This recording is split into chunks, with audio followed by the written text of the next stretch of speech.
Hello, and welcome to today's webinar, GNSS Hacking from Satellite Signals to Hardware and Software Cybersecurity, hosted by GPS World Magazine and our sponsor of the event, Septentrio. Septentrio designs, manufactures, and sells highly accurate GPS and GNSS receivers for demanding applications requiring accuracies in the decimeter or centimeter range, even under difficult conditions. Whether it's on the high sea, in scintillation-prone areas, or at high latitudes, Septentrio's customers know its receivers deliver fast, accurate, and reliable positions. In urban canyons, under canopies, or even under circumstances where there is deliberate interference, Septentrio receivers make its customers excel. I'm Allison Barwatz from North Coast Media, Digital Media Manager for GPS World, and I'm today's webinar producer. Before we get started, I want to let you know that today's webinar will be recorded. You are currently in a listen-only mode. A recording of this webinar will be posted to gpsworld.com/webinars and will also be emailed to you tomorrow. Now, here's how you can participate today. Please notice the Q&A panel in the lower left-hand corner of your console.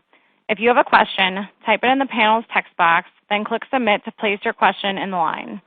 We encourage you to ask and enter any questions you may have for our speakers during the presentation. We will address these questions at the end of the presentation during the Q&A portion. Questions submitted during registration have already gone to our panelists and may be covered during the presentation. If you experience any technical difficulties during today's event, you may use the same Q&A panel on your screen to submit your issue, and assistant producer Danielle Pessa or I will personally assist you. GPS World's Twitter feed is placed on the right side of your screen. You may use the hashtag GPSWorldWebinar on Twitter to submit questions during today's webinar or to enter into discussions with other attendees. You may learn more about our speakers by viewing their photos, bios, and email addresses in the panel located in the upper left-hand corner of your console. If you're logged into your social media accounts, you can share the webinar's title, description, and URL with your friends and colleagues using the Share This widget. Now, I'd like to turn today's event over to our moderator, GPS World Director of Audience Engagement, Bethany Chambers. All right, thanks for that introduction, Allison. So I've been with GPS World for 7 years, and during that time, spoofing and jamming have been one of the most widely covered topics in our magazine and on our website. In fact, I just did a quick search. We've had 366 articles on spoofing and 609 on jamming in that time.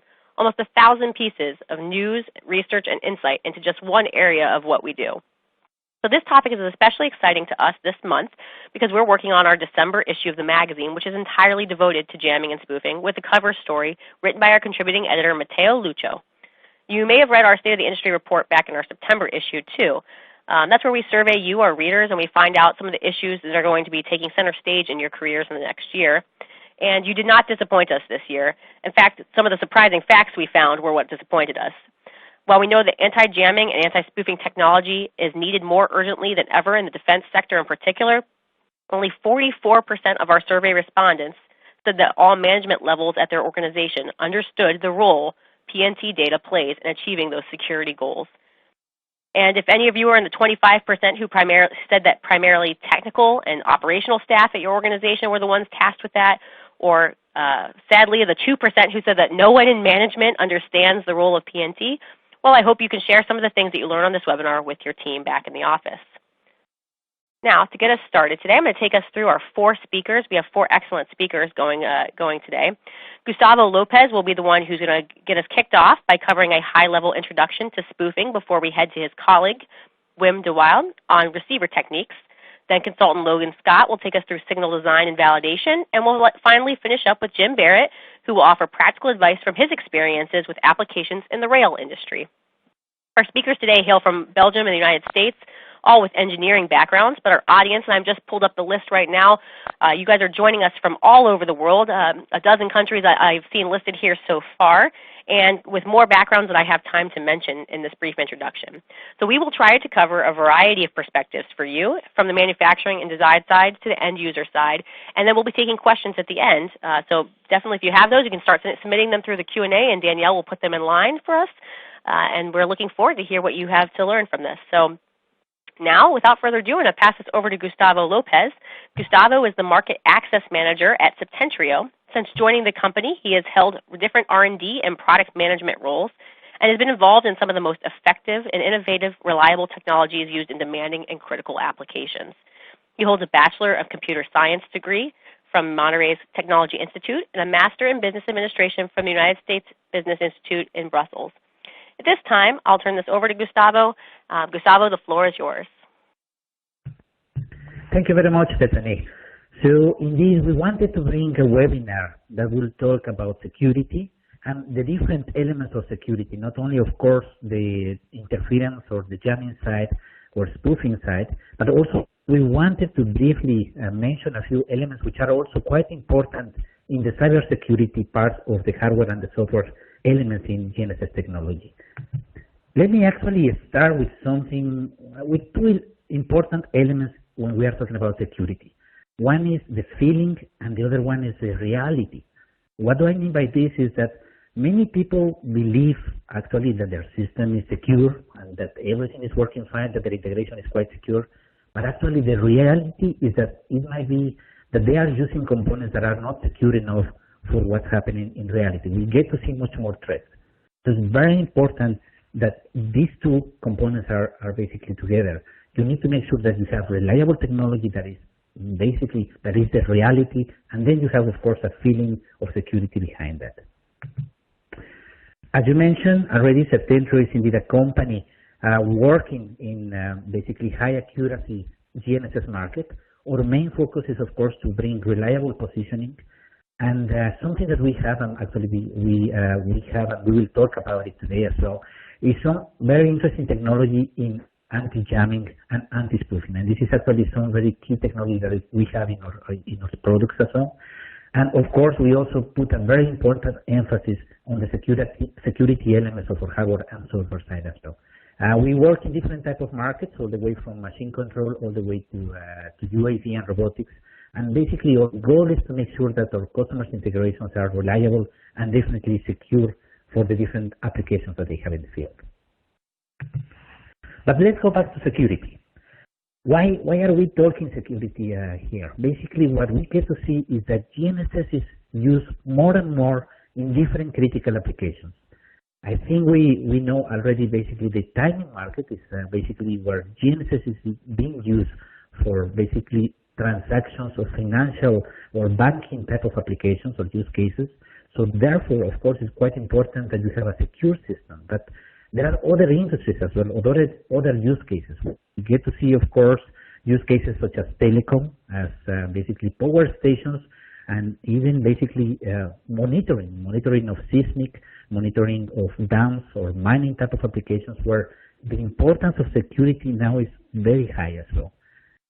Of course, even the industrial markets, which they didn't really worry so much about security in the past, now that they realize that the threats in security are increasing, and therefore they are coming to us also basically for basically finding the right solution as well. And this is actually triggered by the fact that there are many new use cases triggered with new applications. And of course, ADAS or autonomous driving vehicles, of course, is increasing the amount of GNSS receivers that are deployed. And of course, GNSS being used in autonomous vehicles is also basically quite important to raise the awareness of security. And the same is happening with robotics and UAV. All these devices are working in a very near proximity of humans, and therefore safety is an issue for them. And therefore, safety and security are also quite interlinked as well. When we are talking about the different markets, as I mentioned, every market will have different type of requirements. I mean, if we start, of course, with the traditional defense market, of course, that's the high level of the pyramid where, of course, they've been asking for high security already since years and years, and they will keep, of course, doing that for sure. But what we get to see, and it's quite interesting, is that markets such as infrastructure, ADAS, and rail, and actually I'm very happy that in this webinar we have actually Jim Barrett from BNSF who will be talking on the requirement side and that basically are bringing in terms of security as well.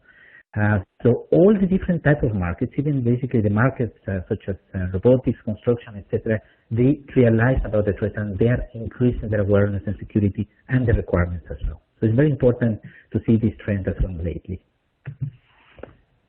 When we are talking about security in GPS or in GNSS, we are talking, of course, from different type of aspects. And let me, if you see in this slide, basically the top level part is talking about the elements that we get to see often, such as the interference, which can be unintentional or intentional. No? And this is the type of elements that happen in the GNSS signals, in the GNSS constellation, and in the antenna as well. And of course, we will be talking about that part today as well with Wim and with Scott, where we will be touching the aspects of spoofing. I mean, we have already talked in the past quite a lot in other webinars about jamming, but we indeed see much more questions coming in the spoofing side, and therefore we wanted to bring something in this side. And the other aspect that people also tend to forget is the bottom part of my diagram here, which is the security elements which are basically in the receiver technology as well. Basically, is the firmware of your receiver or the hardware of your receiver that should be ready to basically or against any type of threats in terms of security. As an example, you have firmware access. You don't want people to basically hack into the root access of the receiver and to get administration rights in order to put some malicious firmware, as an example, or do some unintentional or malicious type of action behind it. Some people even could put some Trojan horses as well in the receiver side. No? So it's very important that your receiver is quite secure in also this element as well. And we have to consider that basically now GNSS is interconnected. We have IoT technology, and therefore the majority of the GPS systems or GNSS systems are now being interconnected. So the risk of threats in security are also increasing. The receiver interface is also quite important. When you have people modifying the settings of your receiver or getting access to the data or the asset that is quite important for your application, basically you want to protect that as well. So it's very important as well. And the application side is also very interesting. Even when you have a GNSS system, let's suppose that is already quite secure, you have a firmware that is secure against the hacking, and even basically with anti-jamming and spoofing, what we get to see is that people want to assure the information coming out of the receiver all the way to when it comes to the application. Here I have a small robot as an example, but basically the output of the receiver is a position or can be measured as data, but people want to make sure that the data is not modified all the way to the end of this device as well. So it's also quite important to bring that in terms of security. So in this webinar, we wanted to bring these two aspects. We wanted to bring the anti-spoofing part, and there are different types of techniques for anti-spoofing. There are receiver or antenna type of techniques that actually will be presented by my colleague Wim De Wilde, so I'm very happy that he's also here with us. Of course, people have heard about Galileo SNMA. We will not really be touching about this aspect. I think there is also a lot of information available. But actually, what we wanted to bring is the awareness of Chimera. Chimera is actually an anti-spoofing technique, and I'm very happy to have also here Logan Scott, who many people consider him as the father of Chimera, also who will be helping us also in presenting something. And I'm also very happy to have Jim Barrett. Jim Barrett will be speaking from the user requirements, again from the rail industry, and basically this combination of basically techniques and basically the requirements I think is quite important, and that's what we wanted to bring the webinar. So let me now basically bring you back the word so that we can go to my colleague also Wim De Wilde to talk a bit of the receiver antenna techniques. Great, thank you, Gustavo, and I think that was a great introduction to what we will be talking about even more here through the rest of this presentation. Now we have Wim De Wilde, who has been with Septentrio for 17 years, almost from the beginning. He is a senior systems engineer and has created many digital IP blocks and RF front ends for GNSS and Inmarsat reception. His research has covered everything from anti-jamming and anti-spoofing techniques to multipath mitigation and sensor fusion. Wim was part of a Septentrio team that won the 2018 GPS World Products Leadership Award for developing the versatile Polarix 5 receivers, which enable many Earth-observing applications, including worldwide ionosphere monitoring. As one of Wim's teammates said during their acceptance speech for this award, and I'm going to paraphrase a bit here, ionosphere scientists are special folks. They want to see error sources in their full glory. On that note, Wim, tell us about all the things that can go wrong and what we can do to detect it when it happens. Sure. Thank you, Bethany. So this slide is showing one out of the many possible spoofing attacks. You see the victim, that's a cell tower, and the cell tower is using GPS for its time reference to synchronize into the network. Now there is a pirate showing up, and this pirate sent in fake signals which overrule the actual GPS signals.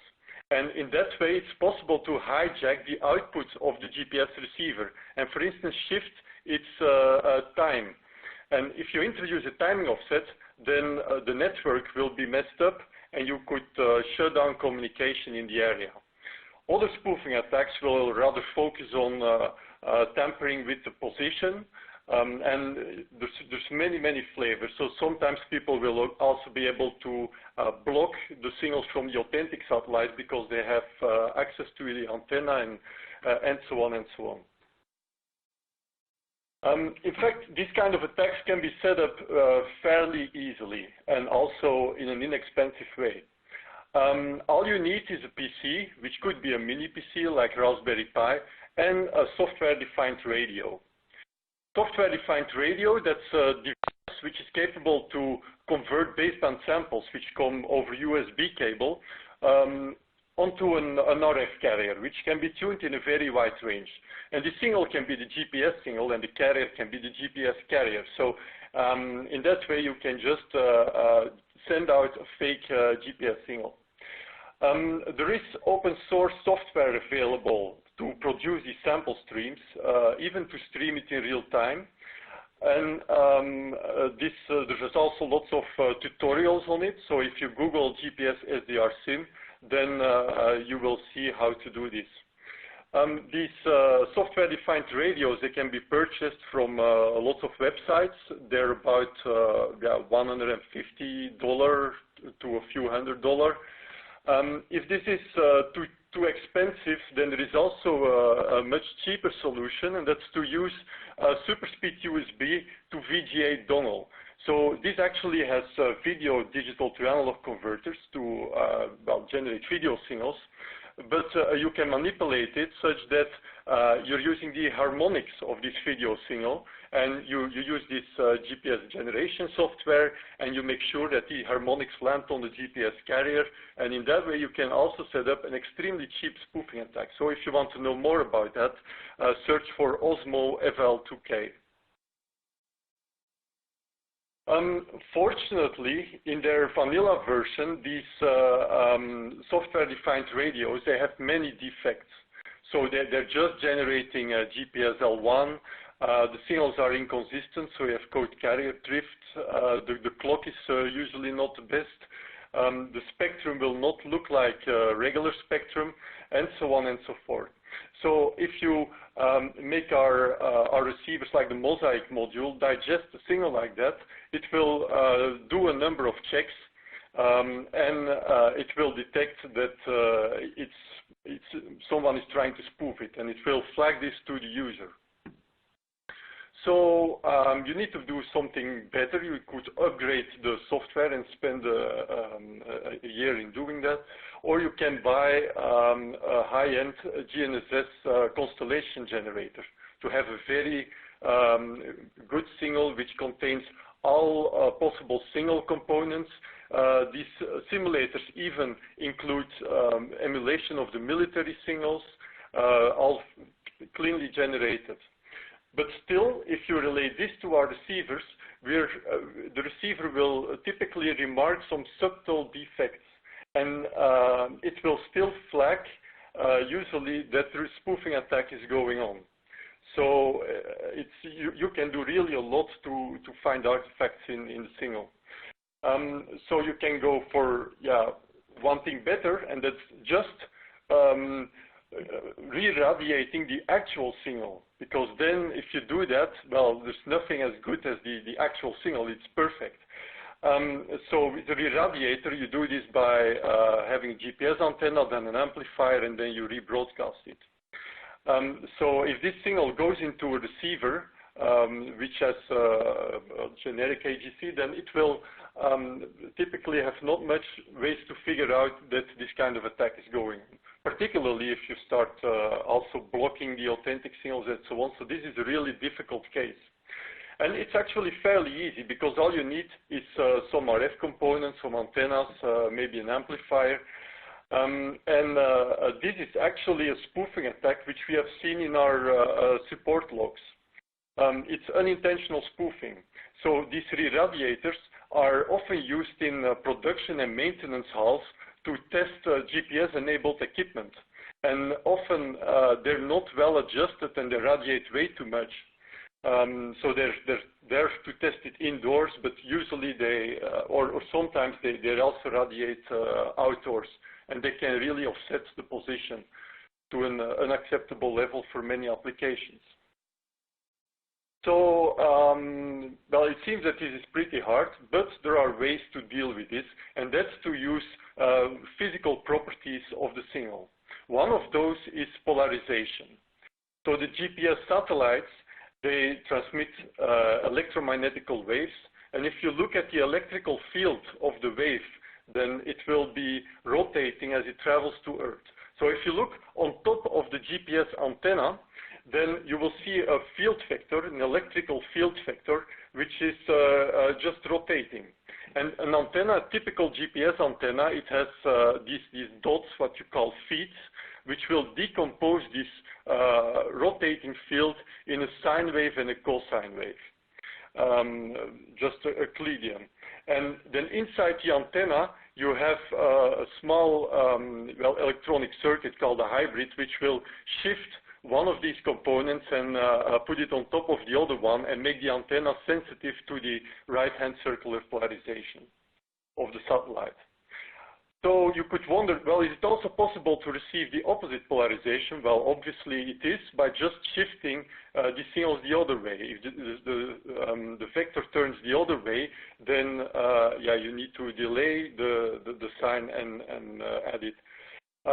So in fact, this operation is already available in many antennas, and the signal is actually there. It's just not exposed and not amplified and so on. So if you would amplify it and well, provide it to a receiver, which could be on another cable or co-locate it with the antenna, then you have access to this LHCP signal.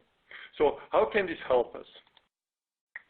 Well, if you look at well, typical situation, satellites, they transmit from different directions. And the signals will reflect on buildings, on the ground, and the reflection will usually have a change in polarization. It will generally have this change, and this depends on the angle of incidence and material properties. So the net polarization you receive from satellites is generally different. Whereas if you now consider the spoofer, or pirate, then it's sending from just one direction. And it will just have one reflection or a number of reflections, but these are all the same for the underlying signals which the pirate is trying to overrule. So, well, it shows that, well, this could work by just looking if the polarization is the same. Well, that's an indication for spoofing. But, of course, you could wonder, is it not possible to have an incidental match of polarization of authentic signals? Well, there's one way to figure out, and that's the experiment. Just try it. We did, in the scope of the GSA-funded fantastic project, we've made a receiver which was capable to receive both the RHCP and the LHCP polarization together and monitor it permanently by slaving the tracking of the LHCP on the RHCP. So you always have a polarization available, even at very low C overends. So while doing this, then we could make diagrams like you see in the picture. So if you look at the diagram at the left, there you see the polarization represented as the amplitude ratio on the horizontal axis and the phase difference between LHCP and RHCP at the vertical axis. And so for each satellite, we've plotted a dot which represents the polarization of the satellite. And this is just done in a normal situation with authentic signal. And you see that actually, well, our system does not seem to be working because if you look just at the left side, because these dots, they're collocated. And at least for satellites 23, 72, and 82. So the polarization matches incidentally what we were afraid of. But if you then look a few seconds later in most environments, or about half a minute later if it's a very, very clean environment, then you will see that this cluster of signals will disintegrate. It will fall apart. It never takes a long time. It's just a matter of half a minute until this happens. So on the other hand, when we now look at a spoofing signal, in this case from a re-radiator, so we actually used the re-radiator and we're transmitting into a GPS antenna, which was overruling the authentic signal which entered via the window, then we could see that all the satellites were clustering together in polarization. And this cluster, it's really stable. So if you start rotating the antenna or you start moving the antenna, the cluster will move in the diagram, but the satellites will still stick together. And if you see that they start sticking together for more than half a minute, then it's pretty sure that a spoofing attack or an re-radiation is going on. So to conclude this, well, I've just explained this concept of the polarization-based spoofing detection. It's actually capable to detect very, very accurately generated spoofing signals. And it's also possible to make it very compact because, well, what sets the size is in the end the antenna, and the antenna doesn't really change. So, of course, this is just one of the spoofing techniques. To have anti-spoofing techniques, to have a real strong system, you can also complement it with other techniques, as will be discussed in the next presentation, also very strong technique. And, well, this concludes my part of the presentation. So I give the word back to Bethany. Thanks, Wim. So Wim is not one, but one of two speakers we have here today who is a GPS World Award winner. Our next speaker is Logan Scott, who was the 2018 recipient of the GPS World Signals Leadership Award and has been a longtime expert voice for our magazine. Logan has 40 years of military and civil GPS systems engineering experience and is now applying that experience to consulting work specializing in radio frequency signal processing and waveform design.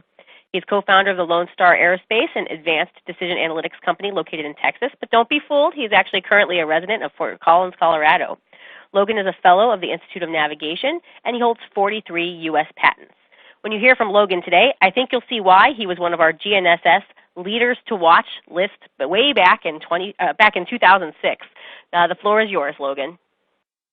Well, thank you, Bethany. I appreciate the introduction there. So I'm going to talk about signal today, but first I want to make a couple of observations. The first one is that situational awareness is really your key. It's your first step in dealing with problems. If you don't know you have a problem, then you're not going to be able to deal with it. And spoofing in particular raises a problem in that it's really trying to hide its existence, unlike jamming, which is fairly easy to detect. The second observation I would make is that if you can detect corrupt measurements, that's absolutely paramount. So if you're driving in traffic and you get lost, if you learn about this quickly, you can go off and take corrective actions. But if you don't know that this is going on, then you're not going to take the corrective action there. And then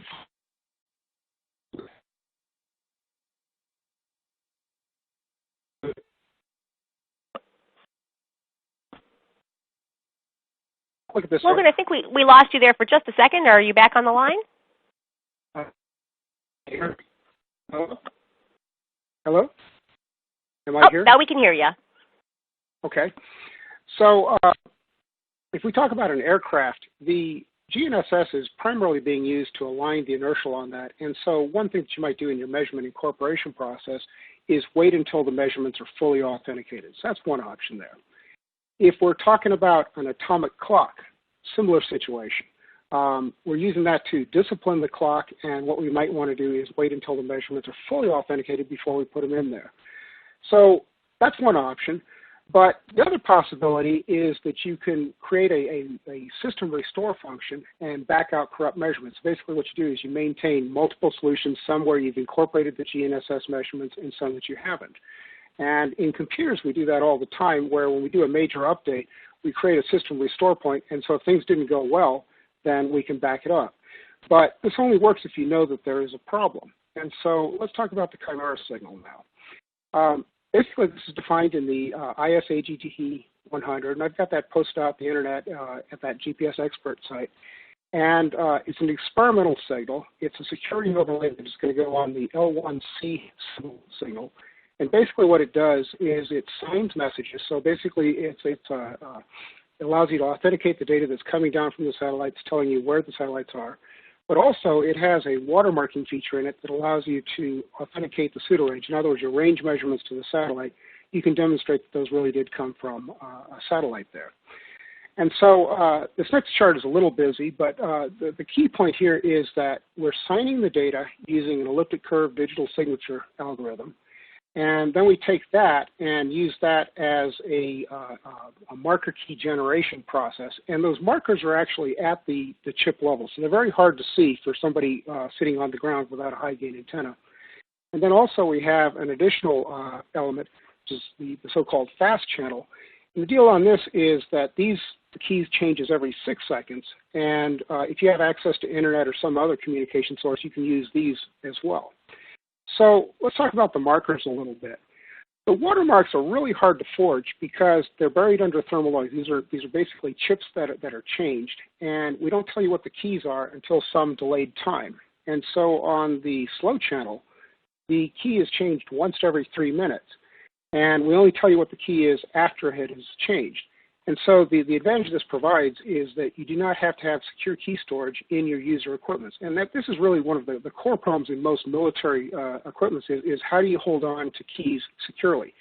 Chimera does not require that because you don't get the keys until they've actually changed. So this next chart is kind of busy, but I've read a lot of papers where they talk about spoofing detection, and a very common result is we have 90% probability of detecting spoofing and only a 2% probability of false alarm. And that 2% of probability false alarm is actually a real problem because when you declare spoofing, it's a lot like yelling fire in a crowded area. And so 2% of the time you're saying, well, they're spoofing. That's not a good answer. And so the Chimera signal is actually designed so it has extremely low false positive rates. So if you, in this chart here, basically I've got signal to noise ratio along the bottom there. And what you see is that even at very low C over N zeros, the probability of not detecting the watermarks is down into the 10 to the minus 6. And so the false positives is very low. But at the same time, it's maintaining a 99.9% probability of detecting spoofing. So basically this gives you a very unambiguous statement as to whether or not spoofing is going on. And that's a design feature of the signal. But when you do all of these anti-spoof techniques, one thing to always keep in mind is that receivers are basically computers. And so you're subject to cyber attacks and you're also subject to supply chain attacks. And so even though you might have all these measures in your receiver, if the receiver ends up, somebody suborns it and causes it to lie, then you've got a problem. And watermarking can also aid in detection there. What do I mean by that? So here's 2 ways to cheat at Pokemon Go. And method 2 is what most people think of when you talk about spoofing. They think about RF signal generators, and we're going to feed it into the receivers. And you can see there's a lot of technology that's involved in that. But many spoofing attacks, particularly in the civil arena, are insider attacks. And so when you look at method 1, this is a much more common way to cheat at Pokemon Go. Basically what you do is you root your phone, then you install some software to hide the fact that it has been rooted, and then you install something which basically is going to lie about your location. So this is basically a man-in-the-middle attack, and it's an insider attack. Well, that's fun, but how do you make any money off of that? Because you always need motivation to go off and do spoofing. So one of the problems that we're having worldwide right now is the AIS systems very oftentimes are suborned to lie about what the vessel's name is as well as its location. So if I can lie about my position, I can fish illegally, I can smuggle, I can do all sorts of interesting things. And so how can we detect this? Because, coming back to what I said earlier, detecting the problem is really the key in all of this. So if we have authenticatable signals here, starting on the left-hand side here, if I have those signals coming in there with watermarks, I can basically go into a front-end down conversion process, an A to D conversion process. This is part of all receivers anyways. And then rather than process that data, I can send it off to what I call a location authentication object. And using 4 equations and 4 unknowns or 5 equations and 5 unknowns, I can go off and figure out what the location of that vessel is. But once I get the watermark generating keys at some later time, I can also establish that the watermarks are at the correct location. And so it's very hard to forge this location signature. It's about maybe 125 kilobytes. And as long as I can sequester that in a way that it's not possible for somebody to inject signals in there, I've got pretty good indications. So looking at that containerized cargo, if I want to really know where that thing's going, what I can do is I can sequester the data there and then process it at a later time and establish the history of where that container is. Incidentally, there's a real identity number there. If you look that up, you'll discover that one was found in Genoa with 9 inches of cesium-60 in it. And if you walk next to it, you would have gotten about 360 chest x-rays per hour. Okay, so looking at the prospects for Chimera in U.S. systems, first observation is that just about any navigation signal can be watermarked. You can do this with backwards compatibility. You don't have to use this stuff. The watermarks are just a small component of the energy. It's not that hard. The message signing can be done in software, and the watermark generation, that's basically a change in the PN sequence. So this is a digital-only type of modification, so it's just not that hard. As an example, Harris took a Block 3 payload, modified it to do the Chimera signals, and it took him 6 weeks. Now, granted, Harris is extremely good at doing this, but it took one engineer 6 weeks to do this. The NTS-3 will broadcast Chimera on an experimental basis starting in 2022, and I would also observe that there are ways to secure WAS-like signals, and the motivation there is that the modulators are actually on the ground, so you're not having to go up and modify satellites. And when you look at the total power rise required to do this, it's only a 5% power rise, so that's 0.22 dB. It's just not that big a deal there. I should also mention that the EU is doing some work with a Chimera-like signal on their E6 signal, which is the commercial services signal, or what used to be known as commercial services signal, and that does have some watermarking features in it as well.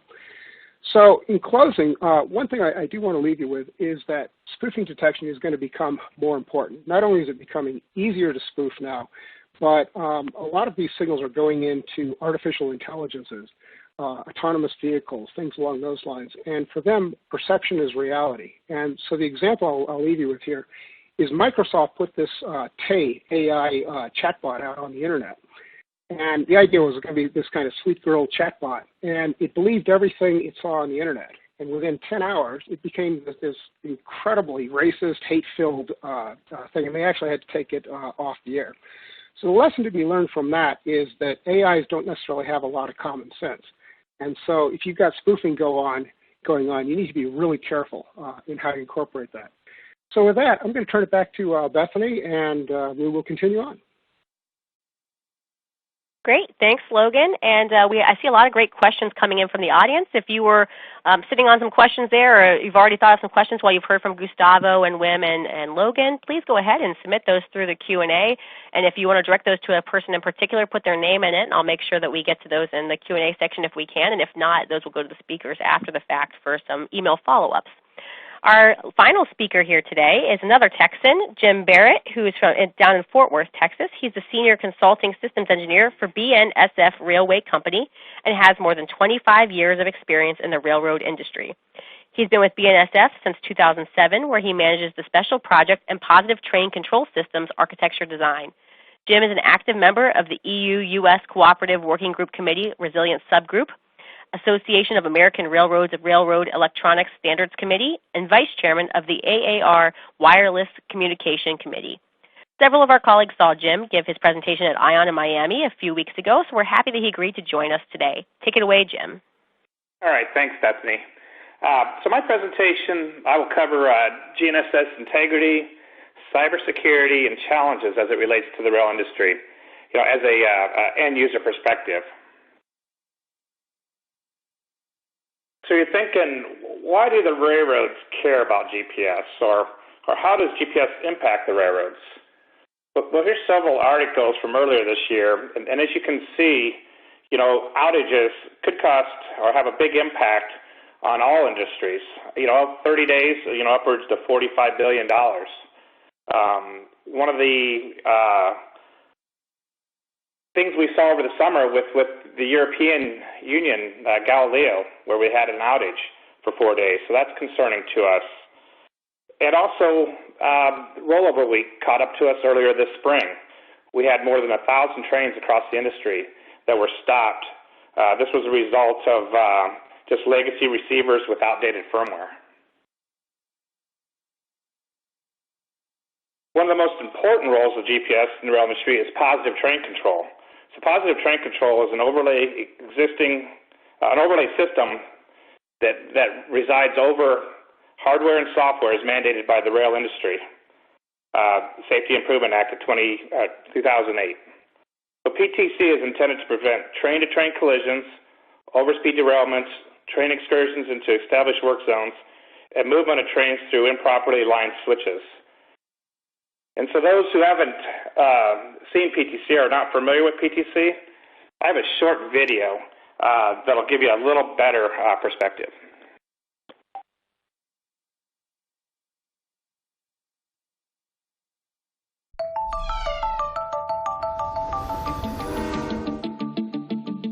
Positive Train Control, or PTC, is a safety overlay system that protects train crews, work crews on the ground, and commuter traffic that share the same routes as freight trains. Train-related information is transmitted from the Network Operations Center to locomotives through the secure Wi-Fi, cellular, and radio frequency networks. As the train moves out, the locomotive uses GPS in combination with the geographic track database to follow its location on the track. The computer integrates the information downloaded from the back office computer systems with its actual position on the track to ensure adherence with train movement information. At the same time, the PTC system pings wayside devices along the track through a cellular or radio communication network.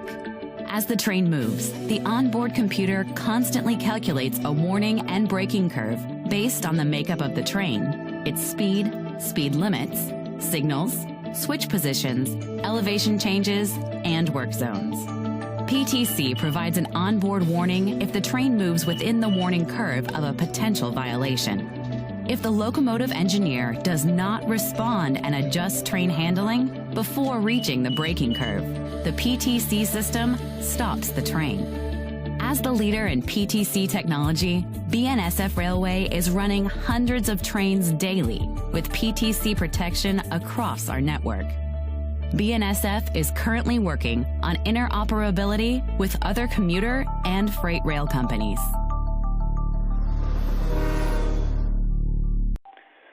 So as you can see from the video, PTC performance and operational efficiencies rely heavily on the availability of GPS. So in this slide, I want to focus on the advantages of using GPS or GNSS over GPS. So once again, the railroads are faced with a very big challenge from the environment we operate in. So as you look at the slide, you'll see that in the rural plains, we get a lot of view of the sky, and we see a lot of the constellations, and are able to use all the signals.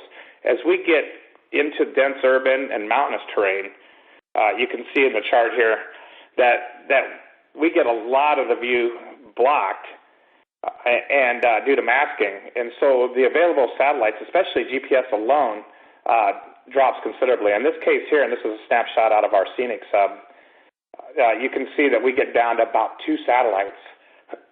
So 2 satellites, isn't enough to give us a good fix. So the importance of using all the different constellations is very beneficial for the railroads.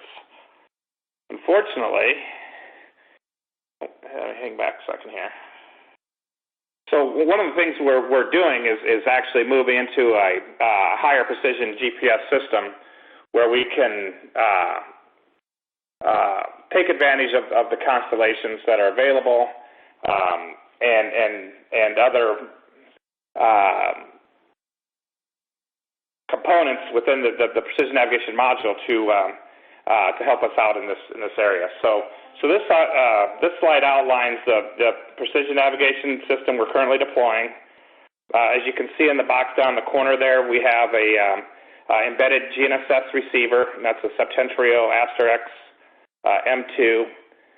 We use speed input. We have a 6-axis IMU, track database, using a Kalman filter with sensor fusion software to help us, get the most precise location we can get.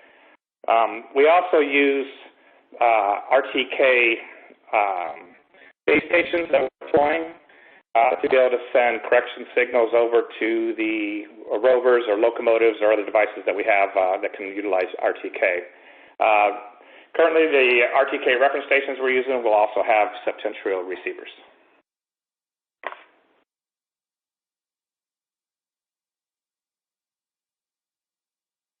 So, as you see here, this is also a snapshot from our scenic sub.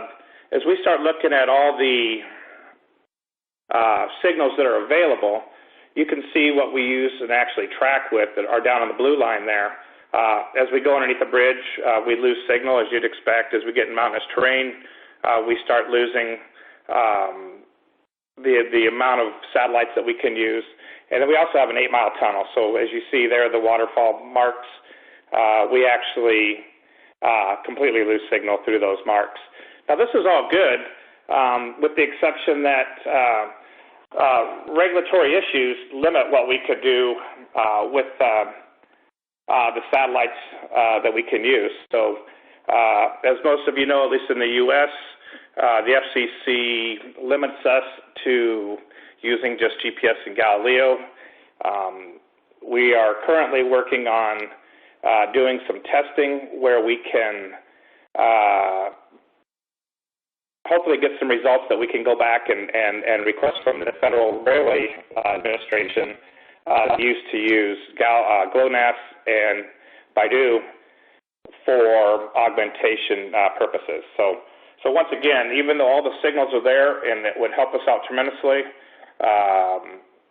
the FCC limits us, and the FRA has told us that we can't use those at this point.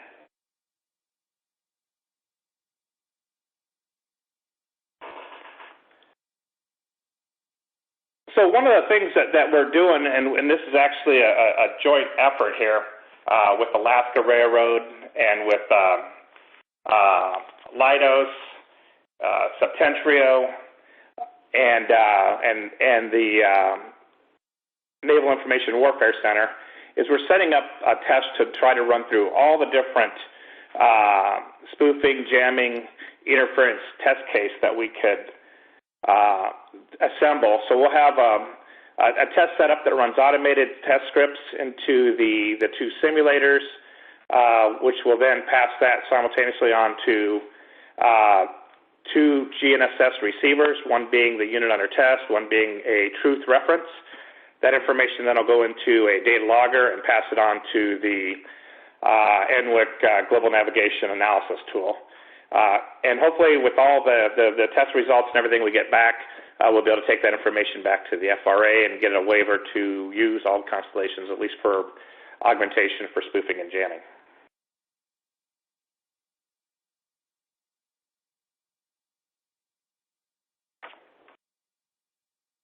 So this slide here, it just kind of goes through some of the different areas that we're going to be testing with. So unsynchronized spoofer, synchronized playback. We're running through, at least 6 different types of jammers that are listed there to the left, and then also interference. Now, sometimes that interference isn't always intentional. So we've had cases out in North Dakota where we actually ran across a territory where we lost, our base station our base station radio, our wayside radios, locomotive radios. Basically, everything we had out there that was running on the TDD network. And so, as you know, TDD needs GPS timing, as talked about earlier, to work. So, in this case, it was an unintentional spurious emission from a 2.4 gig Wi-Fi radio that was just used to backhaul some video for a grain elevator. So there's a lot of different things out there, whether they're intentional cyber attacks all the way down to different ARP attacks that may be intentional, may not be intentional, that could affect us. So, once again, in our world, there's all kinds of radio equipment that can get affected, if we don't mitigate that properly, all the way down to location that we need, accurate location we need for our PTC system.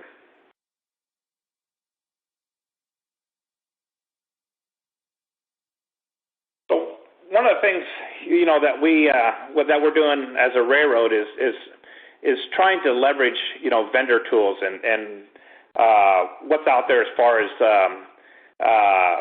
monitoring and things we can do to help us at least detect and potentially, thwart off any kind of spoofing as we see it. So once again, BNSF is in the process now of deploying 650 RTK reference stations across 28 states and about 30,000 route miles of track. We use the Septentrio receivers mainly because of the built-in monitoring tools that are available, and also those Cosmos, so we can look for integrity of those signals, remotely, and also, any anomalies that are out there. We're also piloting the Geo++ RTK server and ground station monitoring tool, once again, so that we can validate that, what we have locked down, for our RTK reference sites is what we see at any given time. So if we do see anomalies come in, we can quickly detect that and make our adjustments. So once again, we leverage heavily on what the GPS providers have as far as integrated tools, and hope that firmware updates and things like that continue to keep coming out to help protect us from spoofing and jamming as new threats come out. So beyond PTC, you can see in this view graph here that we use it for our HLCS. So HLCS is our High Rail Limits Compliance System. That's basically like a PTC Lite for high rails, so we can protect vehicles that are on the rail that coexist with train activity. We use it for our UAS. So our drone program we actually use to look at tracking anomalies, whether it be broken rail. We also use it for tower and bridge inspections. So GPS and high-precision GPS on those devices is well needed. With our drone program, we can actually pick up hairline cracks flying at 400 feet and about 45 knots as we film in 4K going across the territory. The high-precision EOT, so EOT is actually an end-to-train device. So if you've seen a train in North America go by with a little box on the last car that flashes, that's actually an end-of-train device. So embedding high-precision GPS and ultimately running RTK to those gives us a lot better indication of where that rear train is, which enables us to position ourselves for better future applications for train movement.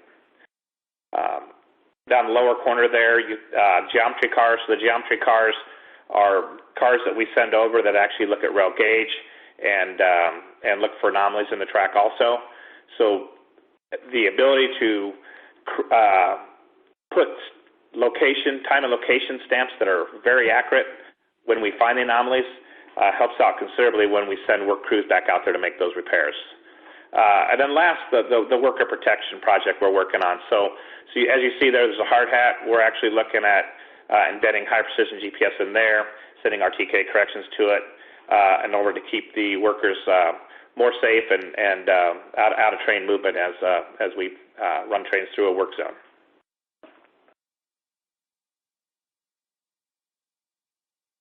So just in summary, to ensure we have a more resilient GNSS system, the steps that BNSF are taking are to, deploy higher performance GNSS receivers.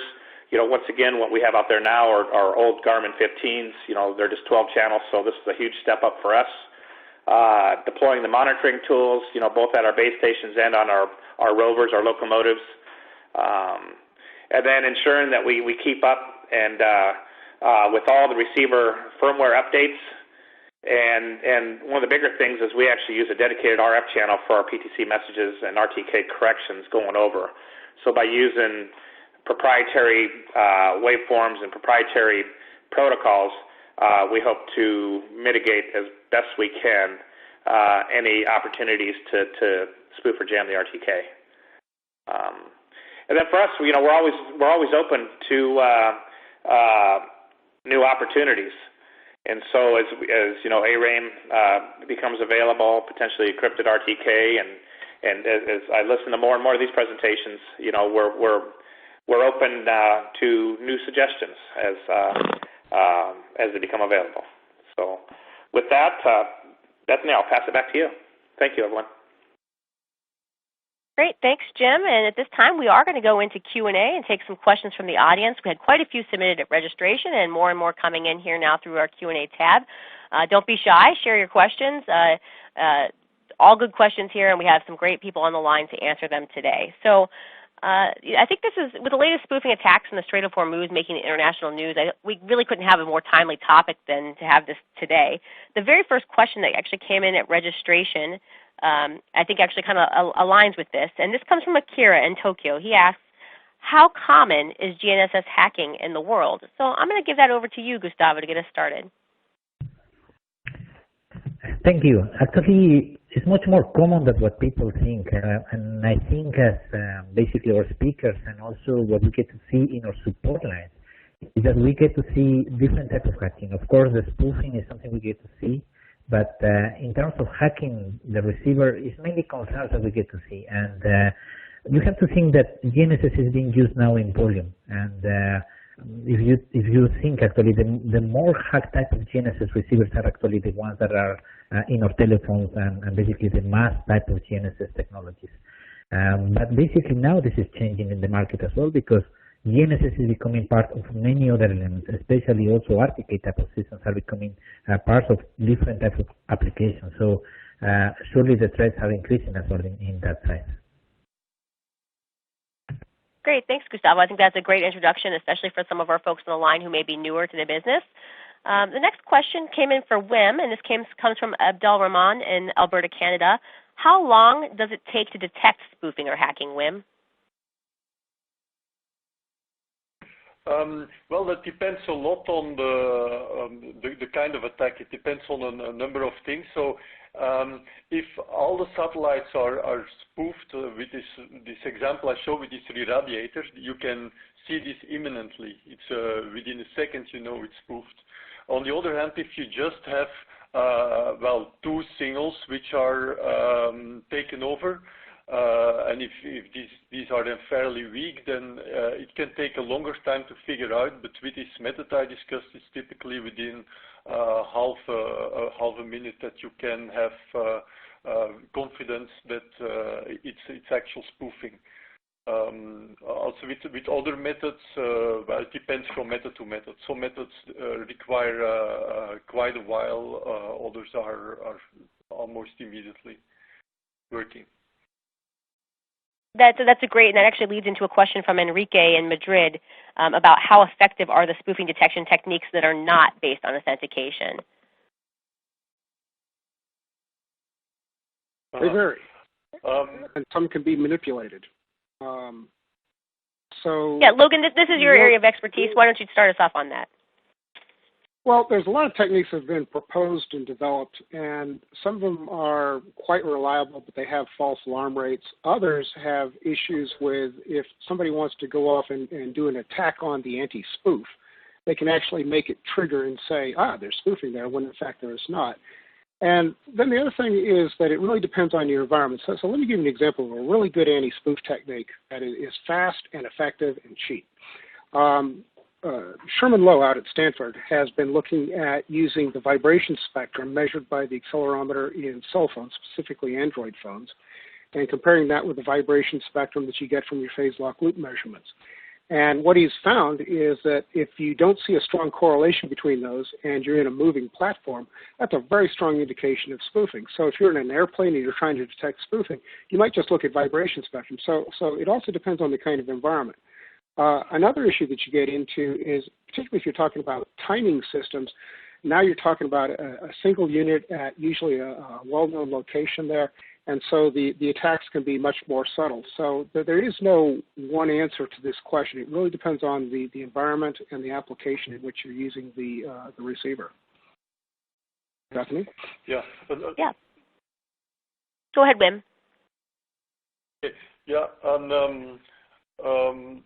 Another parameter which matters is that, well, the probability of having it right. I mean, what you don't want is that there is no spoofing attack going on, but because of a very special environment or something, one of the techniques flag that it's spoofing because you're, for instance, you could look at correlation peaks and things like that, but these can actually also exist in some reflection situations if you're flying over sea or something. And so it's always it's not so much a challenge to detect the spoofing, but it's a challenge to detect that there is no spoofing. Yes, I agree. And one other point is that a lot of times you have the sensors available, but unless you actually process them together and look for the spoofing, you're not going to see it. And the best example of this was in Portland in 2017. There was a spoofing incident at the Iowa GNSS conference, and the phones reacted extremely poorly. In fact, some phones bought into the date that was coming out of the signal generator, thought it was 2014 instead of 2017, invalidated their security certificate and bricked themselves. So there's also a cascading security failure effect that you can get into with spoofing. And the perspective here is that the phones actually had all the information they needed, but they weren't processing it. Bethany? Yeah, well, that's it happens everywhere, right? That's the whole point of this. The reason this is such a popular topic, the reason we have 100 people still left on the line, even though we're now at the top of the hour. I do want to say that because we are at the top of the hour, we understand if you have to jump off, feel free to send us emails. You can reach out to everyone who's speaking here today on the left-hand side of your console with that speaker bio location. Or submit your Q&A right now, and we'll continue to take some questions for the next 10 minutes or so before we close out today's presentation. The next question came from Stefan. He works for a municipality in Canada, and I know he looks like he's still joining us here live, and he submitted this during registration, so it must be an important question. And he'd like to know what are the most reliable technologies for anti-spoofing. And Logan, I think you kind of started on that topic already anyway, so you can finish us up with that question. Well, again, if you're a mobile user, look at the IMU. So multi-sensor integration and sanity checks. And another thing I would add into this is using all frequencies and signals that are available. One of the issues we have in the U.S. is that the FCC is saying that the only signals we can use are certain portions of the Galileo systems and GPS. In my view, that is a very short-sighted perspective, and I would argue that if you can use all systems that are out there, it makes the job for a spoofer much more difficult because now he has to cover not only the L1 frequency, he has to cover the L2 frequency, he has to cover the L5 frequency, and when you start talking about international systems, all of those have slightly different frequencies. So it makes the problem much more difficult for the spoofer. And the issue is that when you start having to cover all these signals, now you have to start putting out so much power from the spoofer in order to get effective capture and reliable capture, that now other techniques start coming into play. Specifically, if the AGC sees that the power is going up and the signal-to-noise ratios are good, that's a real strong indicator of spoofing. So I don't know if I'm answering your question here, but the real key thing, I think, is we need to start testing receivers, exposing them to interference, and seeing how they react. Because many of them right now, they're just fat, dumb, and happy. If it looks like a GPS signal, it must be a GPS signal. And as we know from experience, that's not necessarily true. Logan, quotable as always here. I'm sure we'll have to work this into an article in GPS World coming up soon. Stefan, you can let us know if that didn't answer your question through the Q&A tab and follow up for us. I want to bring this up because I noticed we have quite a few attendees who are coming from the government sector and working for local municipalities. And this one comes for Tim, who is in Ontario, and he asks, is anti-jam something that's consistent to look at or consider for a civil research activity? He's on the fence about it. And maybe Gustavo, you could take that question, perhaps. Yeah, can you repeat the question again? Sorry. Is anti-jam something that's consistent to look at or consider for a civil research sort of activity? I'm on the fence about this, being in their threat model. Yeah, maybe we can briefly talk about the anti-jamming side. So we have actually some interesting technology also on the anti-jamming, and there is, of course, a lot of research still ongoing in different areas. Something that is quite important to consider is that for having a proper anti-jamming technology, you also need to have a proper hardware design on the GNSS aspect. There are, of course, other type of anti-jamming techniques also in the antenna level as well, which is also quite important. And just in the same way as we presented today on the spoofing side, it's very easy to create a jammer with just basically with a $50 US, and actually, or even you buy it on eBay. Actually, you can buy this type of jammers, and it's amazing to see how many GNSS receivers are definitely not robust with even the cheapest type of jammers. So that's definitely quite important. And the other element, and I think that happens a lot, and Jim also was mentioning a bit, is that jamming is not necessarily always intentional. It's sometimes unintentional. And the fact that we have technology, GNSS technology embedded into a lot of electronics, which are basically in a very tight type of compartments, that means that there is a lot of other electronics creating basically jamming. So we get definitely a lot of questions on the jamming side. And I think one of the things actually that people like in our products is that they can actually monitor it continuously. We have this type of data, and actually we have also the mitigation techniques in that side. So yes, I definitely think that is a very important threat that is increasing quite a lot. People sometimes tend to forget basically that jamming can be an issue. And again, as I mentioned at the beginning, some people feel that they are comfortable with their system and that they will not have a jamming. But it's actually that many times they don't realize that actually there is a jamming. I mean, your system is stopped working, and the only reason is there might be a jammer behind that, but the customer doesn't necessarily realize about that. So that's why monitoring and flagging this type of jamming techniques is quite important. Great, thank you, Gustavo. I want to go into another question here. This one comes from Christian in the UK, and I noticed that Christian looks like he's brought a couple of his colleagues from his company here who are joining us live today. He asks, how real is the threat of a non-state-sponsored malicious actor spoofing real-time GPS signals with low-cost SBC and SDR, something like a Raspberry Pi? And I think we talked a little bit about this in your presentation, Logan. Yes, so the answer is it's very real. If you go off and look for Danish hacker on YouTube, you can watch a 16-year-old high school student go from 0 to operational in about 10 minutes. And in 10 minutes, he convinces his phone that it's in Cuba. And so the thing to understand is that the attack vector is changing radically in the sense that now you can download software packages, apply them to a software-defined radio, and apply extremely powerful attacks. Now, if this kid had known a little bit more about security certificates, if he had started broadcasting with the date of 2014, he could have probably bricked his phone. So just imagine hooking that up to a high-power transmitter and you sort of get the picture. So yes, these attacks are going to become more prevalent. And the other thing is that there's a lot more economic motivation to go off and do this. You know, an attack doesn't happen just because it's fun. It happens usually for economic reasons. And so if you take a look at what's happening in the AIS world, where we've got all kinds of false reports coming out of these systems, there's an economic motivation. Now imagine this applied to things like access to central London, where if I can spoof my location, now I can avoid paying some fees.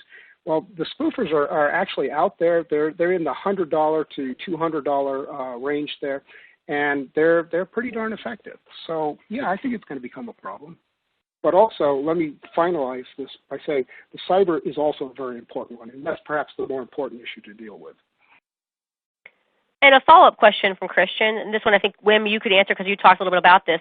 What are the challenges of synchronizing the spoof signal with the live sky signals? Okay, so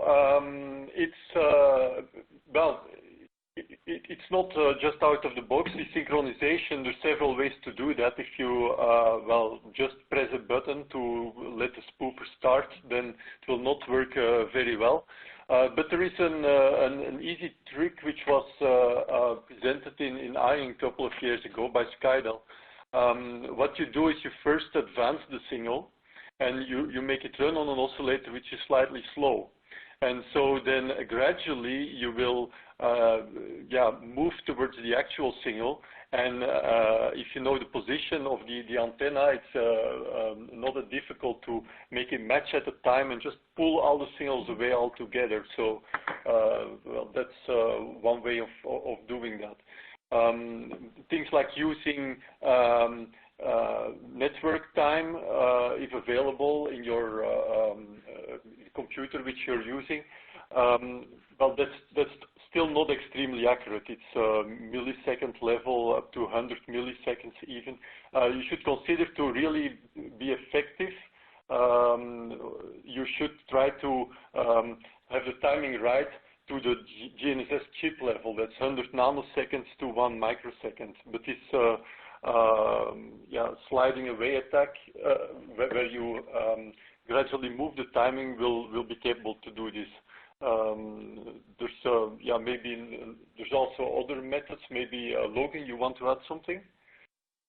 Well, I would just note that in the Regulus hack of the Tesla 3, they were actually synchronized to sub-microsecond levels, and they were using basically hack RF spoofers based on basically a PC. So getting time is not that hard in doing the synchronization. It's doable. One example is you just use another GNSS system to get the time, set up your time, hold the time, use it, and you're good. Great, thanks, guys. So we're definitely going to need to wrap us up here today. So we have so many great questions. I wish we could get to them all. We won't get to them all on the live line here. I will share your questions with our speakers, and you will receive some emails from some of them. We will also see what we can cover in future issues of GPS World Magazine and on gpsworld.com. So I just want to finish up with one last question, and this one came from Koos in the Netherlands. And I think this is a good one because I know all of you are speakers and attendees at many different conferences, and he wants to know, what is the preferred conference or annual event that you tend to go to find out about development and progress that's being presented?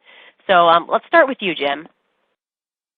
Okay, for me, it's always been the ION conference. So between the updates that we get at the beginning of the week and all the sessions from vendors and FAA and all the end users, for me, that's been the most beneficial. Right. And Wim, what about you? Sorry, I didn't get this. What is the preferred conference or annual event where you go to learn about research and development in the area? Preferred conference, I would say the ION conference. Great. And Gustavo, I'm going to guess you're going to say the same. I know you've also presented and been several times, but any others that you think we should add to this list for our friend Koos in the Netherlands? Well, actually, I'm sure there are many other PNT type of conferences, especially security is very much looking to PNT, as I was mentioning. It's already some years that people are taking a look at that. So, yes, ION for sure is important, but there are some other PNT-related conferences where GNSS security is also considered as well. Thanks. And Logan, to finish us off? Yeah, I'd say the ION GNSS Plus conference is in September every year. Next year is going to be in St. Louis, and it's usually very good on this topic. All right, so there we go. ION has a rousing support from our speakers and presenters here today. So I hope we'll all see you at ION then in St. Louis next year. Thanks for attending today. I'm going to pass this back to Allison to finish us off. All right, thanks, Bethany, and thank you to everyone who attended today's webinar, GNSS Hacking from Satellite Signals to Hardware and Software Cybersecurity. hosted by GPS World Magazine and our event sponsor, Septentrio. If you have any additional questions for myself or our speakers, you can reach out directly via the email addresses you see on the slide. You can find a PDF version of today's slides to download in the resources box on the right side of your console. Finally, a recording of this webinar will be emailed to you tomorrow and posted to gpsworld.com/webinars. Upcoming webinars from GPS World also will be posted to that page. In fact, you can already find information there about our next webinar, How 3D is Changing the Way Businesses Get Done, which will take place on Thursday, October 24th. Thank you all for attending, and we hope you'll join us for another great webinar later this month.